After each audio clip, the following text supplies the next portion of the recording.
فصل اول، آغاز سفر معراج. از خیلی ها سوال کردم که درباره معراج پیامبر چه می‌دانید و این چنین جواب شنیدم: پیامبر صلی الله علیه و آله و سلم از مکه به بیت المقدس رفت و از آنجا به آسمان ها سفر کرد و سپس به مکه بازگشت.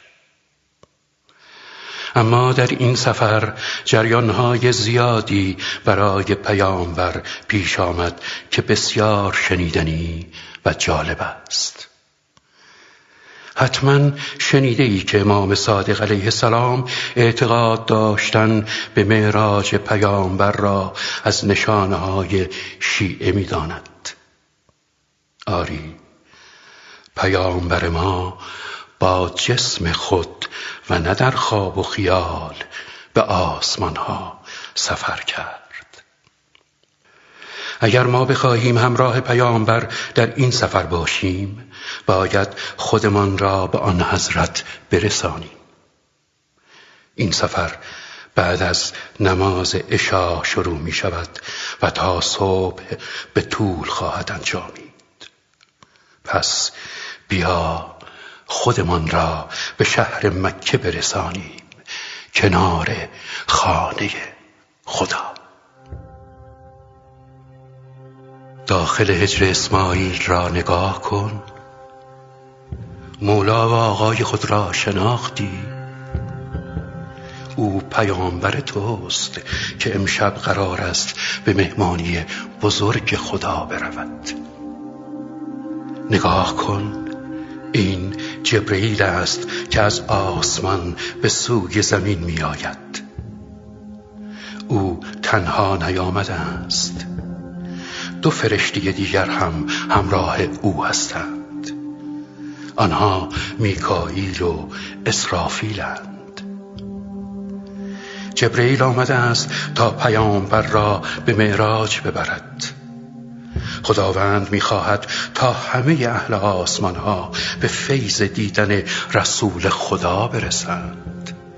او می‌خواهد فرشتگانی که در آسمان ها هستند از برکت وجود پیامبر استفاده کنند.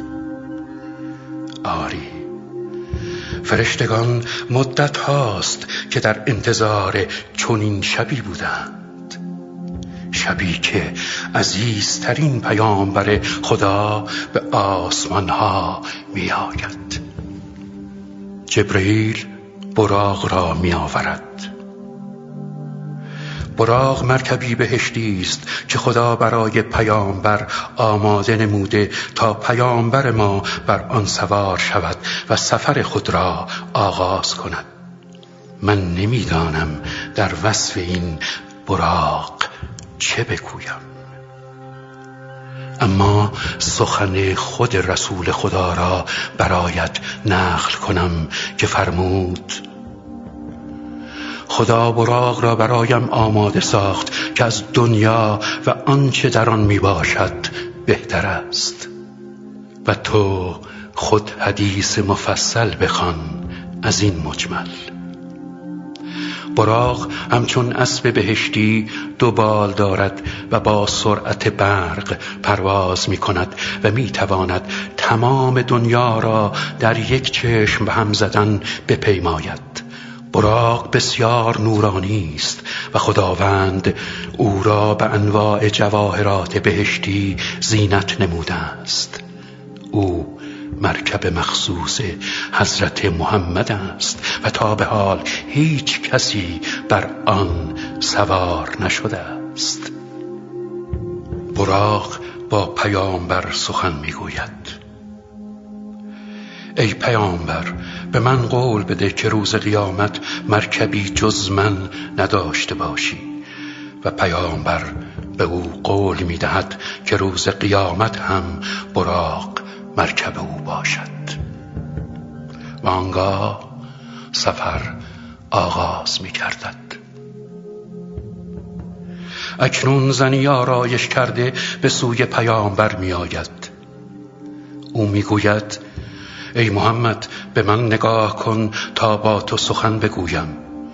اما پیامبر به او توجهی نمی کند. نام آن زن زیبا دنیاست. پیامبر جواب او را نداد، چرا که اگر پیامبر امشب با دنیا سخن می گفت تمام امت او عاشق دنیا می شدند و همواره دنیا را بر آخرت ترجیح می دادند. پیامبر به سفر خیش ادامه می دهد. صدای ترسناکی به گوش می رسد. پیامبر می پرسد این صدای چیست؟ و جبرئیل این چنین پاسخ می دهد 70 سال قبل سنگ بزرگی به داخل جهنم انداخته شد و اکنون آن سنگ به قعر جهنم رسید و این صدای برخورد آن سنگ با قعر جهنم بود. سفر ادامه پیدا می کند تا اینکه جبرئیل به براق دستور می دهد که توقف کند. ای پیامبر پیاده شو و نماز به جا بیاور.